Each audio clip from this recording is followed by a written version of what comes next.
Робкие, юные, но уже готовые спасать жизни людей. Молодые работники медицины пополнили кадры Центральной городской больницы. Они уже прошли интернатуру и стали полноценными докторами. Одни из них уже около года работают по специальности, другие пришли совсем недавно, но их профессионализм от этого хуже не становится. Работаю здесь, в больнице в городе Сибая, уже с января. Считайте сами сколько.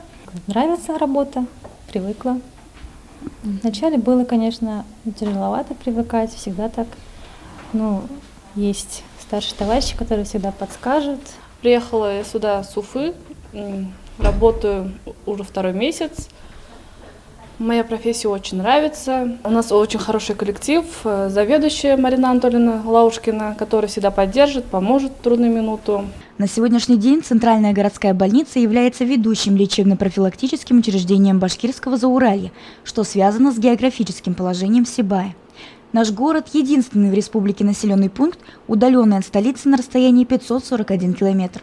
В связи с этим в течение многих лет наша больница является базой для оказания специализированной медицинской помощи жителям близлежащих районов. Поэтому, как признаются сами молодые специалисты, это отличное место для старта. Работаю с сентября этого года. Здесь очень хорошее место работы. Коллектив очень дружный, всегда поддержит, поможет советом. Если возникают какие-то вопросы, все помогают. Но все же нехватка определенных специальностей в больнице имеется. Раньше укомплектованность кадров составляла 60%, сейчас эти показатели стали выше.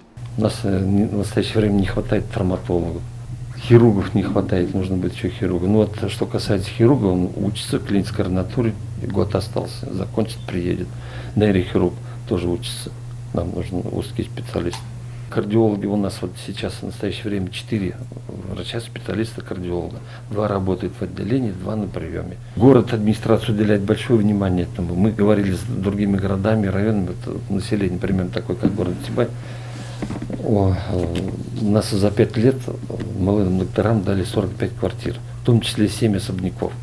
Это тоже привлекает. Если у него будет жилье, ему куда, зачем ехать? Причем они же по договору живут, то есть 10 лет они должны отработать.